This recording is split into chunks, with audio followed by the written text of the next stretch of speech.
अगर आप भी यूपीएससी या स्टेट पीसीएस की तैयारी कर रहे हैं तो अभी हमारे चैनल को जरूर सब्सक्राइब करें। यहाँ आपको मिलेगा यूपीएससी एवं पीसीएस के जीएस सिलेबस का संपूर्ण कवरेज। हेलो एस्पिरेंट्स, नमस्कार, जोहार। आप सभी का स्वागत है कौटिल्य पीसीएस के इस यूट्यूब प्लेटफॉर्म पर। तो आज हम बात करेंगे अपने एक नए टॉपिक के साथ। हमारा ये डिस्कशन शुरू होने वाला है जो कि रहेगा निर्वाचन आयोग के ऊपर। निर्वाचन आयोग पर हम बात करेंगे। निर्वाचन आयोग से संबंधित पिछले 1-2 सालों में क्या महत्वपूर्ण ऐसे करंट अफेयर्स में बदलाव आया है या करंट अफेयर्स का जो टॉपिक रहा है निर्वाचन आयोग से संबंधित, हम उसे पढ़ेंगे। तो कुल मिला के आप यहाँ निर्वाचन आयोग से संबंधित स्टैटिक पोर्शन के साथ साथ बिल्कुल करंट अफेयर्स को भी कवर कर लेंगे। और अगर आपने ये सेशन देख लिया तो मुझे नहीं लगता है कि अभी तक का जो एग्जाम होने वाला है 2025 तक का, उसमें आपको फिर से कुछ पढ़ने की आवश्यकता होगी, क्योंकि निर्वाचन आयोग से संबंधित जो भी स्टैटिक पोर्शन है उसके साथ हम करंट को भी लिंक कर रहे हैं। तो एक प्रकार से ये आपका वन शॉट वीडियो होने वाला है निर्वाचन आयोग से संबंधित। तो अगर आपने आगे बढ़ने से पहले अगर आपने हमारे चैनल को सब्सक्राइब नहीं किया है तो इसे प्लीज सब्सक्राइब कर लें और अपने दोस्तों के साथ भी इसे जरूर शेयर करें। आप झारखंड के किसी भी एग्जाम की तैयारी कर रहे हो उसमें करंट अफेयर्स से सवाल पूछा ही जाएगा। और अगर आप जेट की एग्जाम की तैयारी कर रहे हो, झारखंड एलिजिबिलिटी टेस्ट, और अगर आपका पॉलिटिकल साइंस सब्जेक्ट है, तब तो ये आपके लिए बिल्कुल रामबाण साबित होने वाला है, क्योंकि ये निर्वाचन आयोग को बिल्कुल एक वीडियो में कंप्लीट करने वाला सेशन है। तो बने रहिए हमारे साथ, अपने दोस्तों के साथ भी इसे जरूर शेयर करिए। और आइए शुरू करते हैं अपने आज के इस सेशन को, जिसमें हम बात करेंगे राष्ट्रीय निर्वाचन आयोग के बारे में। इस वीडियो को शुरू करने से पहले दोस्तों मैं बता दूं कि आपके झारखंड निर्वाचन आयोग से संबंधित महत्वपूर्ण प्रश्नों का एक टेस्ट सीरीज आपको उपलब्ध करवाया गया है। वो टेस्ट नंबर 6 है। वो टेस्ट नंबर 6 है जो झारखंड निर्वाचन आयोग से संबंधित है। अगर आप झारखंड के किसी भी परीक्षा की तैयारी कर रहे हैं और ऐसे मिनी टेस्ट से हमारे साथ जुड़ना चाहते हैं तो स्क्रीन पर दिए गए नंबर पर आप हमसे कॉन्टेक्ट करके इस टेस्ट सीरीज से जुड़ सकते हैं। हालांकि अगर आप डिस्क्रिप्शन बॉक्स में जाएंगे तो वहां आपको टेलीग्राम का भी लिंक दिया हुआ है और हमारे व्हाट्सएप चैनल का भी लिंक दिया हुआ है, तो वहां से आप डायरेक्ट हमारे लिंक को क्लिक करके सीधे हमारे चैनल से जुड़ सकते हैं। आइए शुरू करते हैं अपने आज के इस सेशन को। सबसे पहले निर्वाचन आयोग के बारे में बात करेंगे। राष्ट्रीय निर्वाचन आयोग जो है ये भारतीय संविधान के भाग 15 का एक भाग 15 में दिया गया है ना। तो राष्ट्रीय निर्वाचन आयोग संविधान के भाग 15 से संबंधित है। और अनुच्छेद कौन सा है? अनुच्छेद 324 से 329 तक जो है ये आपका निर्वाचन आयोग से संबंधित है। ठीक है, राष्ट्रीय निर्वाचन आयोग से संबंधित अनुच्छेद आर्टिकल 324 से 329 तक है, ये याद रखेंगे। भाग कौन सा है? भाग 15 है, ये भी याद रखेंगे। निर्वाचन आयोग एक अस्थाई और स्वतंत्र निकाय है। ठीक है, संवैधानिक संस्था है, याद रखेंगे। और एक अस्थाई और स्वतंत्र निकाय है। अस्थाई का मतलब क्या होता है? इसे कभी विघटित नहीं किया जा सकता है। और स्वतंत्र, ये किसी के अधीन में काम नहीं करता है, ये बिल्कुल स्वतंत्र रूप से अपना निर्णय ले सकता है।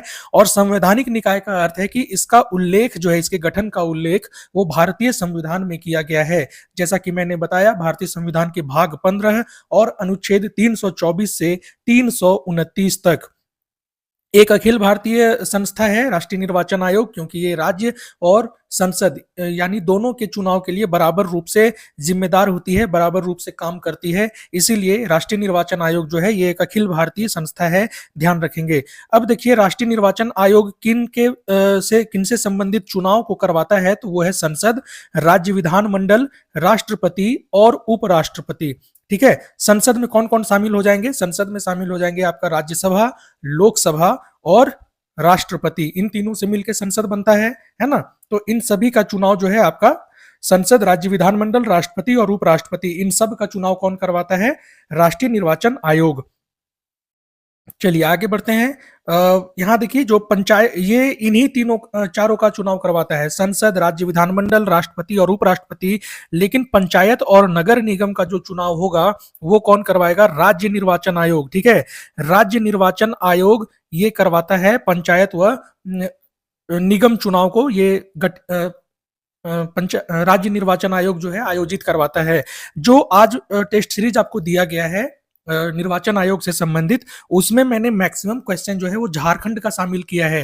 तो वहां राज्य निर्वाचन आयोग से संबंधित महत्वपूर्ण प्रश्न आपको देखने को मिलेगा। आप उसे जरूर सॉल्व कीजिए। उसका उसका जो डिस्कशन सेशन है वो आपको कल या परसों मिल जाएगा समय पर, है ना। चलिए अब हम लोग कुछ अनुच्छेद को देखते हैं जो हमें याद रखना चाहिए। यहाँ अनुच्छेद से भी डायरेक्ट सवाल पूछ लिया जाता है पीसीएस एग्जाम वगैरह में। अनुच्छेद 324 में चुनाव आयोग के गठन की व्यवस्था की गई है या गठन की व्याख्या की गई है। तो अगर आपसे पूछे कि राष्ट्रीय चुनाव आयोग के गठन का प्रावधान किस अनुच्छेद में उल्लिखित है, तो वो हो जाएगा अनुच्छेद 324। अनुच्छेद 325 है, ये कहता है कि किसी व्यक्ति को धर्म, जाति, नस्ल या लिंग के आधार पर चुनाव प्रक्रिया से बाहर नहीं किया जा सकता है। अर्थात चुनाव प्रक्रिया में किसी भी प्रकार का भेदभाव नहीं होगा। ये बात कौन निर्धारित करता है? अनुच्छेद 325। अनुच्छेद 326 जो है ये वयस्क मताधिकार की बात करता है, ठीक है। अनुच्छेद 326 वयस्क मताधिकार के बारे में बात करता है, याद रखेंगे। और अनुच्छेद 327 है, ये विधायिकाओं के चुनाव के संबंध में संसद क्या प्रावधान कर सकता है उसकी बात करता है 327। और 328 में विधायिका, राज्य की विधायिका क्या प्रावधान कर सकती है उसका उल्लेख 328 में किया गया है। तो ध्यान रखेंगे 327 में संसद क्या कानून बना सकता है विधायिका चुनाव के संबंध में, और राज्य विधायिका के प्रावधान करने की शक्ति जो है ये अनुच्छेद 328 में दिया गया है। और अनुच्छेद 329 सबसे ज्यादा इंपॉर्टेंट, ये पूछा भी गया है एग्जाम में। इसमें बताया गया है कि चुनावी मामलों में न्यायालय जो है वो हस्तक्षेप नहीं कर सकता है। तो ये न्यायालय के हस्तक्षेप पर रोक किस अनुच्छेद में किया गया है? 329। देखिए जो आपको टेस्ट सीरीज मिला है उसमें तो अभी झारखंड के निर्वाचन आयोग से संबंधित प्रश्न है, बट आपको एक अलग से टेस्ट सीरीज मिलेगा 35 प्रश्नों का, जिसमें कि हम आपको वो क्वेश्चन देंगे जो राष्ट्रीय निर्वाचन आयोग से संबंधित है, ठीक है। तो उस टेस्ट सीरीज से जुड़ने के लिए आप क्या करें, स्क्रीन पर जो नंबर दिया गया है या डिस्क्रिप्शन बॉक्स में हमारे व्हाट्सएप चैनल का लिंक दिया हुआ है, आप उसे क्लिक करके सीधे हमारे लिंक से, हमारे ग्रुप से जुड़ सकते हैं, जहां आपको ये सारा टेस्ट सीरीज उपलब्ध करवा दिया जाता है, ठीक है। अब आगे बढ़ते हैं और देखते हैं निर्वाचन आयोग के संरचना के बारे में। निर्वाचन आयोग के गठन और उसकी संरचना का उल्लेख अनुच्छेद 324 में किया गया है, याद रखेंगे। निर्वाचन आयोग में एक मुख्य निर्वाचन आयुक्त होते हैं और अन्य निर्वाचन आयुक्त होते हैं, जिनकी संख्या कितनी होती है? 2। तो कुल मिला के निर्वाचन आयोग में कितने सदस्य होते हैं? 3, जिसमें से एक होते हैं मुख्य निर्वाचन आयुक्त और 2 होते हैं अन्य निर्वाचन आयुक्त, है ना। तो इनकी नियुक्ति जो है वो राष्ट्रपति के द्वारा की जाती है। हालांकि करंट अफेयर्स में हम देखेंगे कि इसमें एक बदलाव देखने को मिलता है, लेकिन संविधान ये कहता है कि निर्वाचन आयुक्तों की नियुक्ति राष्ट्रपति के द्वारा की जाती है। निर्वाचन आयोग के सलाह पर प्रादेशिक आयुक्तों की नियुक्ति की जाती है, और प्रादेशिक आयुक्तों की नियुक्ति कौन करेंगे? राष्ट्रपति ही करेंगे, ठीक है। निर्वाचन आयुक्त और प्रादेशिक आयुक्त की जो सेवा शर्तें हैं और पदावधि हैं, इन सब पे कौन काम करेगा? राष्ट्रपति। तो संविधान के अनुसार अगर हम देखते हैं तो निर्वाचन आयोग से संबंधित जितना भी फैक्ट है उसमें राष्ट्रपति की शक्तियां ज्यादा होती हैं, ठीक है। बार बार मैं संविधान के आधार पर इसलिए कह रहा हूं क्योंकि करंट अफेयर्स में एक बदलाव देखने को मिलता है जो अभी हम लोग आगे देखेंगे। मुख्य निर्वाचन आयुक्त की सिफारिश पर ही प्रादेशिक आयुक्तों को हटाया जा सकता है, और इनकी सिफारिश पर ही प्रादेशिक आयुक्तों की नियुक्ति की जा रही थी, और ये दोनों नियुक्ति करने का काम और हटाने का काम दोनों राष्ट्रपति करेंगे, याद रखिएगा इसे। मुख्य निर्वाचन आयुक्त एवं अन्य निर्वाचन आयुक्त ये किनके बराबर होते हैं? सर्वोच्च न्यायालय के न्यायाधीश के बराबर होते हैं। ध्यान रखेंगे मुख्य निर्वाचन आयुक्त और अन्य निर्वाचन आयुक्त जो हैं सर्वोच्च न्यायालय के न्यायाधीश के बराबर होते हैं। मुख्य न्यायाधीश नहीं, सर्वोच्च न्यायालय के न्यायाधीश के अधीन होते हैं। इनका कार्यकाल कितना दिया हुआ है? 6 वर्ष या 65 वर्ष की आयु तक। देखिए ये संविधान में उल्लिखित नहीं है, ये राष्ट्रपति तय करते हैं और उसी के अनुसार पे ये है 6 वर्ष या 65 वर्ष की आयु तक। यहाँ एक नोट है, 61वां संविधान संशोधन अधिनियम 1988 के द्वारा मतदान करने की जो आयु है उसे, उसकी सीमा को क्या कर दिया गया था? 21 वर्ष से घटाकर 18 वर्ष कर दिया गया था। ध्यान रखेंगे 61वां संविधान संशोधन 1988 के द्वारा। ये बहुत बार एग्जाम में पूछा गया है, ठीक है, इसे याद रखिएगा। अब देखिए जो मूलतः संविधान की व्यवस्था की गई थी, संविधान में व्यवस्था की गई थी निर्वाचन आयोग से संबंधित, उसमें क्या था? केवल एक सदस्य होने का प्रावधान था, और केवल एक सदस्य के साथ ये निर्वाचन आयोग जो है 1950 से 1989 तक काम करता है। 1989 1989 तक काम करता है केवल एक सदस्य के साथ। अब 1989 से लेकर 90 तक में क्या किया गया? इसे बहुसदस्यीय बना दिया गया। इसमें मतलब 3 सदस्य होने लगे, लेकिन फिर से एक बार 1990 में ये व्यवस्था को समाप्त कर दिया गया और 93 तक लगभग यही व्यवस्था चला कि एक ही उसमें सदस्य होगा। लेकिन अक्टूबर 1993 से क्या हुआ, निर्वाचन आयोग एक बहुसदस्यीय निकाय के रूप में लगातार काम कर रहा है। तो अगर आपसे क्वेश्चन में पूछे कि किस वर्ष से निर्वाचन आयोग एक बहुसदस्यीय निकाय के रूप में रेगुलर काम कर रहा है, तो वो हो जाएगा ईयर 1993 से। ध्यान रखेंगे, ठीक है, जिसमें एक सदस्य नहीं 3 सदस्य होते हैं और यह व्यवस्था 1993 से निरंतर रूप से जारी है, इसे याद रखिएगा। निर्वाचन आयुक्त को उन्हीं आधारों पर हटाया जा सकता है जिस आधार पर सर्वोच्च न्यायालय के न्यायाधीशों को हटाया जा सकता है। क्यों? क्योंकि निर्वाचन आयुक्तों का पद और सर्वोच्च न्यायालय के न्यायाधीशों का पद बराबर माना गया है, इसलिए निर्वाचन आयुक्त को उसी प्रावधान पर हटा सकते हैं जिस प्रावधान पर सर्वोच्च न्यायालय के न्यायाधीशों को हटाया जा सकता है। और वो कौन सा है प्रावधान? दुर्व्यवहार या असक्षमता के आधार पर संसद के दोनों सदनों के विशेष बहुमत से।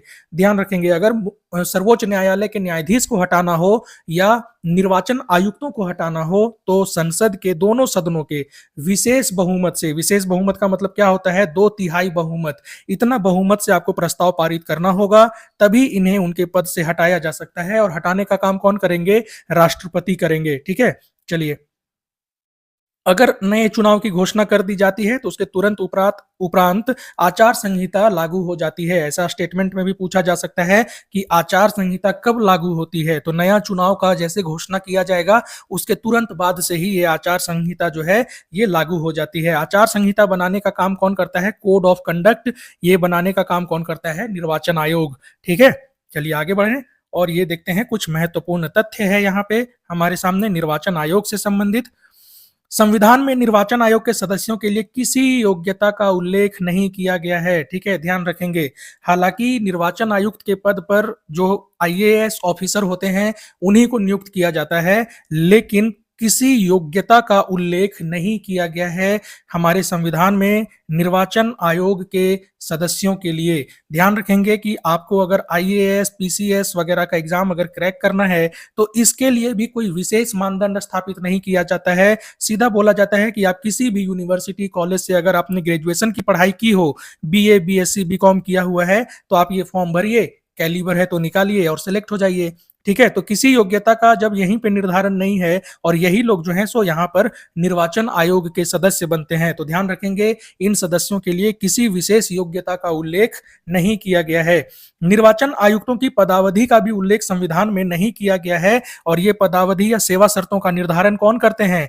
राष्ट्रपति करते हैं, याद रखेंगे। सेवानिवृत्ति के बाद निर्वाचन आयुक्तों की किसी अन्य दूसरी नियुक्ति पर कोई रोक नहीं है, इन्हें कहीं और भी नियुक्त किया जा सकता है। ध्यान रखेंगे कि निर्वाचन आयुक्त अगर अपने पद से सेवानिवृत्त हो जाते हैं, रिटायर हो जाते हैं, तो भारत सरकार के द्वारा उन्हें कहीं और नियुक्त करने पर कोई प्रतिबंध नहीं है, उन्हें नियुक्त किया जा सकता है। और हमने संघ लोक सेवा आयोग के मामले में क्या देखा था कि अगर उसके अध्यक्ष कहीं सेवानिवृत्त हो जाते हैं या राज्य लोक सेवा आयोग के अध्यक्ष भी हैं सेवानिवृत्त हो जाते हैं, वो भारत सरकार के अधीन किसी पद पे काम नहीं कर सकते हैं। और यूपीएससी के तो अध्यक्ष का पुनः नियुक्ति भी नहीं किया जा सकता है, ये भी फैक्ट है जो याद रखेंगे, है ना।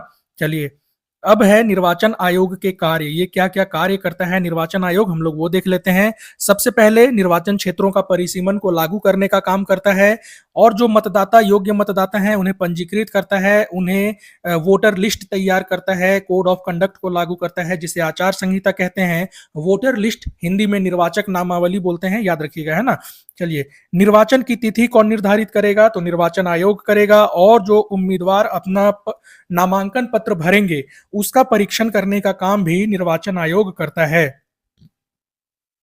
ठीक है, अब देखिए संसद जो है ये सदस्यों की संसद सदस्य की अयोग्यता के मामले में निर्वाचन आयोग जो है ये राष्ट्रपति को सिफारिश देगा और विधानमंडल सदस्यों की अयोग्यता के संबंध में निर्वाचन आयोग राज्यपाल को सलाह देता है। ध्यान रखेंगे, है ना। तो निर्वाचन आयोग ही सलाह देगा, चाहे वो राष्ट्रपति को हो या राज्यपाल को हो। राष्ट्रपति को देगा संसद सदस्य की अयोग्यता के मामले में और राज्यपाल को देगा राज्य विधानमंडल के सदस्यों की अयोग्यता के बारे में सलाह, है ना।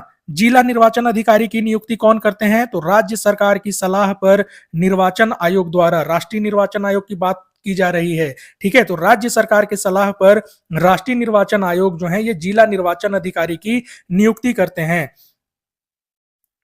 राज्य सरकार के किसी अधिकारी को प्रत्येक विधानसभा एवं संसदीय चुनाव क्षेत्र में निर्वाचन आयोग के द्वारा ही एक रिटर्निंग ऑफिसर के तौर पर नियुक्त किया जाता है। चुनाव को संपन्न करवाने के लिए रिटर्निंग ऑफिसर की नियुक्ति की जाती है और इसकी नियुक्ति भी निर्वाचन आयोग के द्वारा किया जाता है। आपसे पूछा जा सकता है एग्जाम में कि किसी विधानसभा या संसदीय चुनाव क्षेत्र में चुनाव को संपन्न कराने की जिम्मेदारी किसकी होती है? तो जिला निर्वाचन अधिकारी आंसर लगाइएगा, आपका गलत हो जाएगा। मुख्य निर्वाचन अधिकारी आंसर लगाइएगा, वो भी गलत हो जाएगा, क्योंकि यहां साफ साफ आपको बताया गया है रिटर्निंग ऑफिसर नियुक्त किया जाता है हर क्षेत्र में और उसी का काम होता है चुनाव को संपन्न कराना। याद रखिएगा, ठीक है, रिटर्निंग ऑफिसर। और रिटर्निंग ऑफिसर को चुनाव पदाधिकारी भी कहते हैं। मतदान केंद्र पर जो पीठासीन अधिकारी होता है, इसकी नियुक्ति जिला निर्वाचन अधिकारी द्वारा की जाती है। हर मतदान के बाहर आप लोग देखे होंगे एक आदमी होता है जो वोटर लिस्ट लेके सबका नाम मिलाने का काम करता है। उसी को क्या बोला जाता है? पीठासीन अधिकारी, प्रिजाइडिंग ऑफिसर। और उसकी नियुक्ति कौन करते हैं? जिला निर्वाचन अधिकारी ही उसकी नियुक्ति करते हैं। जिला निर्वाचन अधिकारी और रिटर्निंग ऑफिसर, इसकी नियुक्ति कौन करेगा? तो राष्ट्रीय निर्वाचन आयोग करेगा इसकी नियुक्ति। ध्यान रखेंगे इस बात को। चलिए आगे बढ़ते हैं। संविधान में कहा गया है कि भंग लोकसभा के अंतिम सत्र और नई लोकसभा के गठन के बीच 6 माह से अधिक का अंतर नहीं होना चाहिए, है ना। अगर किसी लोकसभा का कार्यकाल समाप्त हो रहा है और नई लोकसभा जो गठित किया जाएगा उसका पहला बैठक, इस दोनों के बीच में 6 महीने का अंतर नहीं होना चाहिए। ये बात को ध्यान रखेंगे, क्योंकि संसद का जो 2 मीटिंग है ना, संसद का या लोकसभा का जो 2 सत्र होता है, 2 मीटिंग होता है, उसमें 6 महीना से ज्यादा का अंतर नहीं होना चाहिए। जरूरी है कि 1 साल के अंदर कम से कम 2 बैठक हो इन लोगों का। तो 6 महीना से ज्यादा का अगर डिफरेंस होगा तो ये क्राइटेरिया फुलफिल नहीं हो पाएगा। इसीलिए चुनाव भी 6 महीने से अंदर करा लेना चाहिए, ताकि जो बैठक और कार्यकाल के समाप्ति के बीच का टाइम पीरियड है वो 6 माह से ज्यादा नहीं होगा, है ना। अब देखिए, जो उम्मीदवार हैं उन्हें शपथ ग्रहण करना होता है। जीते हुए कैंडिडेट की बात नहीं कर रहा हूं, जो नामांकन भरते हैं उम्मीदवार वो भी शपथ ग्रहण करते हैं। और जो सामान्य उम्मीदवार हैं वो निर्वाचन आयोग द्वारा अधिकृत किसी अधिकारी के समक्ष, है ना। मान लीजिए कि निर्वाचन अधिकारी जो है ये आपका किसी आईएएस को ये काम दिया है कि जो उम्मीदवार है उसका शपथ ग्रहण करवाइए या उसका शपथ पत्र लीजिए। तो जो सामान्य उम्मीदवार हैं वो निर्वाचन आयोग के द्वारा नियुक्त किए गए किसी अधिकारी के समक्ष क्या करेंगे? शपथ लेंगे। जो जेल में बंद हैं या हिरासत में जो उम्मीदवार है वो क्या करेगा?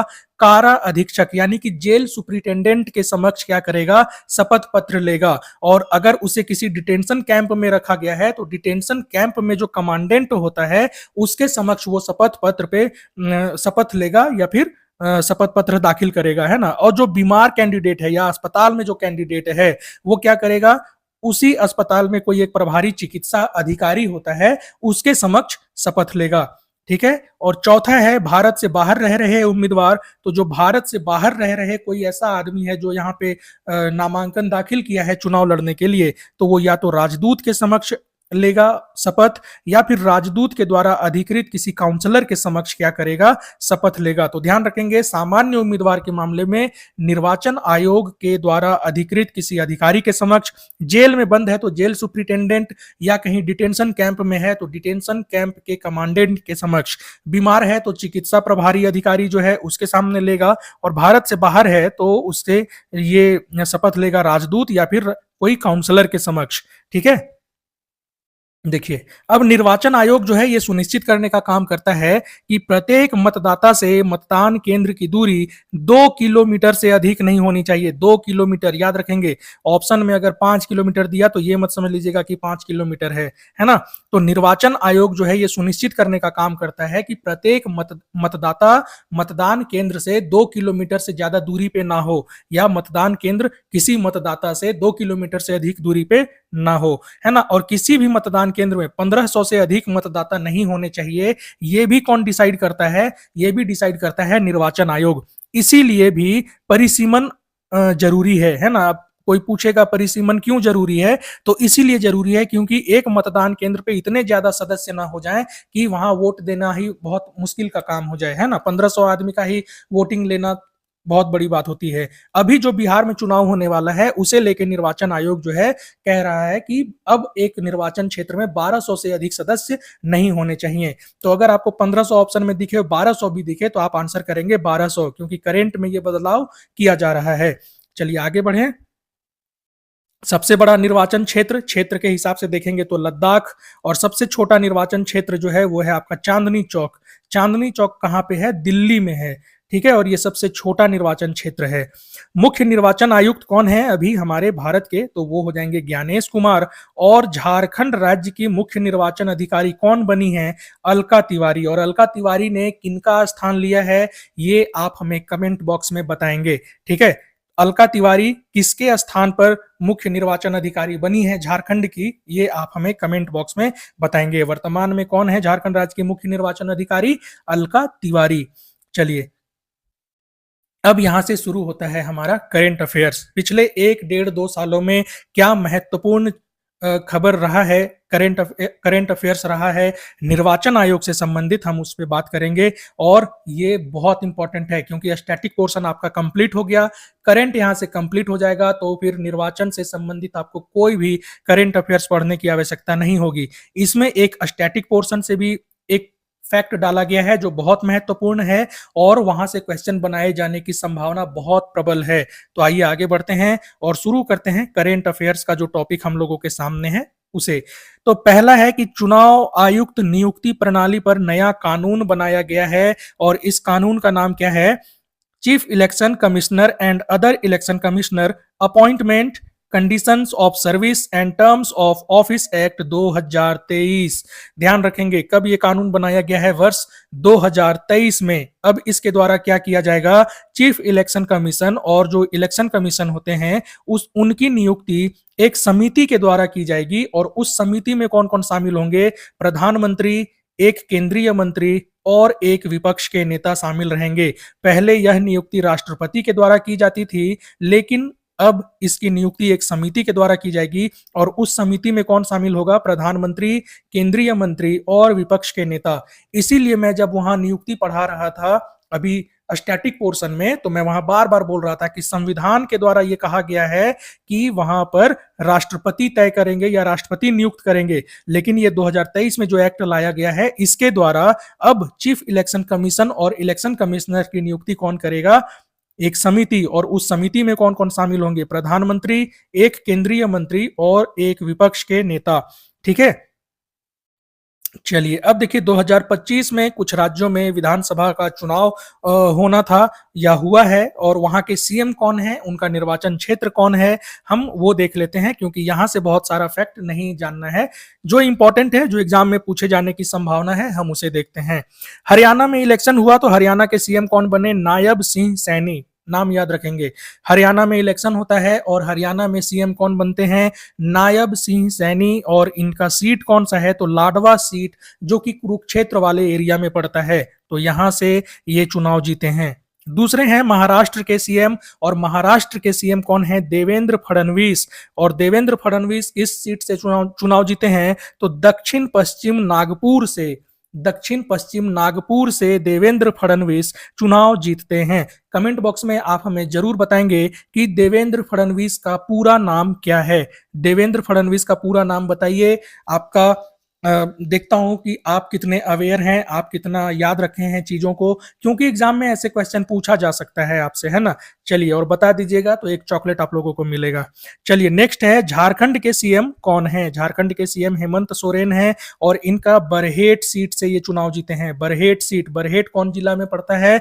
बताएंगे जरूर। चलिए नेक्स्ट है दिल्ली की सीएम और दिल्ली की सीएम रेखा गुप्ता हैं और रेखा गुप्ता जो हैं ये शालीमार बाग से चुनाव जीती हैं और रेखा गुप्ता 9वीं मुख्यमंत्री हैं दिल्ली की, याद रखेंगे, ठीक है। चलिए आगे बढ़ते हैं। मतदाता सूची में डिजिटल अपडेट की सुविधा से संबंधित है एक न्यूज जो कि करंट अफेयर्स जैसा कि हम लोग देख रहे हैं। आपको पता है 2025 में एक फॉर्म 6B ऑनलाइन वेरिफिकेशन, इस नाम का एक फॉर्म भराया जा रहा है मतदाताओं से, जिसके द्वारा मतदाता खुद अपने मोबाइल नंबर और आधार लिंक अपडेट कर सकते हैं। अपने मोबाइल नंबर को और अपने आधार को अपडेट कर सकते हैं मतदाता खुद ही, और उस फॉर्म का नाम क्या है? Form 6B online verification. आपसे ये फॉर्म का नाम पूछा जा सकता है, ध्यान रखेंगे। तो फॉर्म 6B ऑनलाइन वेरिफिकेशन इस फॉर्म का नाम है, याद रखिएगा। चलिए नेक्स्ट जो है आपका इलेक्शन कमीशन द्वारा सारथी 2.0 पोर्टल। सारथी 2.0 पोर्टल का काम क्या रहेगा? चुनाव प्रबंधन और उम्मीदवार के नामांकन जो होंगे, जो उम्मीदवार अपना नाम दाखिल करेंगे उम्मीदवारी के लिए, तो उनका जो नामांकन है ये पूर्णतः डिजिटल करने के लिए इस पोर्टल को शुरू किया गया है ना। इलेक्शन का मैनेजमेंट और जो नाम अपना दाखिल करेंगे उम्मीदवार, इन सभी चीजों को पूरा डिजिटल करने के लिए सारथी 2.0 पोर्टल को लॉन्च किया गया है। आपसे पूछा जा सकता है सारथी 2.0 पोर्टल निम्नलिखित में से किस निकाय से संबंधित है? और वहां नीति आयोग होगा, निर्वाचन आयोग होगा, उच्चतम न्यायालय दे देगा, है ना। तो ध्यान रखेंगे ये निर्वाचन आयोग से संबंधित है। 2024 के कुछ महत्वपूर्ण अपडेट, और 2024 में 18वीं लोकसभा चुनाव करवाया गया था, और इसमें पहली बार बड़े पैमाने पर एआई आधारित निगरानी सिस्टम का उपयोग किया गया है। ठीक है, पहली बार एआई आधारित निगरानी सिस्टम का उपयोग आपसे पूछे कि किस चुनाव में करवाया गया, तो वो था आपका 2024 के चुनाव में, है ना। चलिए आगे देखते हैं। राजीव कुमार नहीं होंगे, चीफ इलेक्शन कमीशन कौन है? तो ये हो जाएंगे ज्ञानेश कुमार, जैसा कि मैं आपको पीछे बताया था, है ना। चीफ इलेक्शन कमिश्नर कौन है अभी भारत के? तो वो हो जाएंगे ज्ञानेश कुमार। चलिए आगे बढ़ते हैं, और यहां देखिए, यहां एक फैक्ट है आप लोगों के लिए। निर्वाचन आयोग के अनुसार जो हमारा लास्ट लोकसभा का चुनाव होता है, उसमें महिलाओं की भागीदारी कितनी थी? 68%, 68%। और ये अभी तक का एक रिकॉर्ड है, इतना महिला भागीदारी मतदाता के रूप में नहीं हुआ था। अब आपके सामने कुछ स्टैटिक पोर्शन से फैक्ट निकाल के लाया गया है, और ये बहुत इंपॉर्टेंट हो सकता है। आपसे कभी भी किसी भी एग्जाम में ऐसा क्वेश्चन आपसे बन सकता है, जिस तरीके से एग्जाम का पैटर्न चेंज हो रहा है, तो ये आपसे पूछा जा सकता है। पहला लोकसभा चुनाव जो कि 1952 में हुआ था, इस लोकसभा चुनाव में भारत में निर्वाचित महिला सदस्यों की संख्या कितनी थी? तो 22। जो पहला निर्वाचन हुआ था भारत में, पहला चुनाव 1951 में, इसमें प्रधानमंत्री कौन बने थे? तो हमारे पंडित जवाहरलाल नेहरू जी प्रधानमंत्री बने थे, और इस समय पे 22 महिलाएं चुनी गई थी। ये एक प्रकार से मतलब बहुत बड़ा उपलब्धि था भारत के लिए। 1951 के समय पे, जब बहुत भारत पिछड़े हुए स्थिति में था, इस समय 22 महिलाओं का चुनाव जीतना अपने आप में एक रिकॉर्ड था, है ना। 14वां लोकसभा चुनाव जो कि 2004 में होता है, इसमें निर्वाचित महिला सदस्यों की संख्या कितनी होती है? 45 होती है। ठीक है, ध्यान रखेंगे 45। 15वां लोकसभा चुनाव 2009 में होता है, और इसमें महिला सदस्यों की संख्या 59 होती है। 59 2009 में। फिर होता है 16वां लोकसभा चुनाव, जिसमें निर्वाचित महिला सदस्यों की संख्या कितनी होती है? 62। और जो 17वां लोकसभा चुनाव होता है 2019 में, इसमें निर्वाचित महिला सदस्यों की संख्या होती है 78। अभी तक का सबसे ज्यादा महिला सदस्यों की भागीदारी रही है, 78 महिलाएं चुनी गई है 17वां लोकसभा चुनाव, जो कि 2019 में हुआ था। यहाँ ऊपर शायद टाइपिंग मिस्टेक है, 18वां लोकसभा चुनाव ये नहीं होगा, अभी तक 17 ही लोकसभा चुनाव हुए हैं, है ना। कंफ्यूज नहीं होना है, यहाँ पे जो दिया गया है डेटा ये बिल्कुल करेक्ट है, आप इस पे यही याद रखेंगे। आगे बढ़ते हैं, अब देखते हैं चुनाव आयोग द्वारा एक मिशन चलाया जा रहा है, मिशन 929। क्या है इसका मतलब? इसका लक्ष्य है 2024 के लोकसभा चुनाव में लगभग 92.9% मतदान केंद्रों पर महिला मतदाताओं की समान भागीदारी सुनिश्चित करना। ध्यान रखेंगे 2024 में लोकसभा चुनाव जो हुआ, उसके तहत क्या किया गया है कि महिला मतदाताओं की समान भागीदारी कितने प्रतिशत केंद्रों में? 92.9% केंद्रों में सुनिश्चित करना ये तय किया गया है। 18वां लोकसभा चुनाव जो है ये आपका हुआ 2024 में। ठीक है, और ये 18वां लोकसभा चुनाव के समय पे कौन थे? मैं भी पीछे जो मिस्टेक किया हूं उसे सुधार रहा हूं। 18वां लोकसभा चुनाव के समय पे हमारे मुख्य निर्वाचन आयुक्त कौन थे? ये आप हमें कमेंट बॉक्स में बताएंगे। आपके सामने दो ऑप्शन है, चलिए मैं आपको ऑप्शन दे रहा हूं, राजीव कुमार और ज्ञानेश कुमार। अब आप बताएंगे कौन थे उस समय हमारे मुख्य निर्वाचन आयुक्त। चलिए अब देखते हैं नेक्स्ट जो है वोट फॉर नेशन अभियान। वोट फॉर नेशन अभियान इसका क्या उद्देश्य है? युवाओं और प्रथम बार मतदाता बनने वालों के लिए सोशल मीडिया आधारित जागरूकता कार्यक्रम। तो वोट फॉर नेशन अभियान एक चलाया गया है निर्वाचन आयोग के द्वारा, और इसमें क्या किया जाएगा कि जो यूथ हैं या जो पहली बार मतदान करेंगे उनको सोशल मीडिया के माध्यम से जागरूक करने का काम किया जाएगा।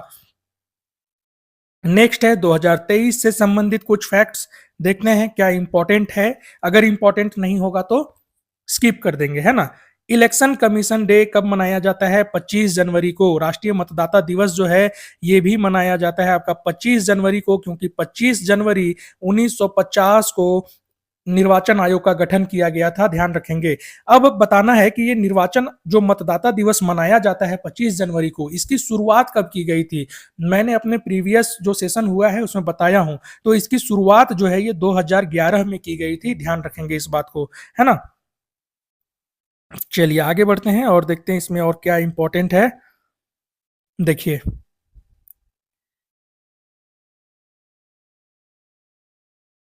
यहां से हम लोग शुरू करते हैं। अन्य महत्वपूर्ण तथ्य, मुख्य निर्वाचन आयुक्त कौन है? राजीव कुमार नहीं है, ये हट गए हैं।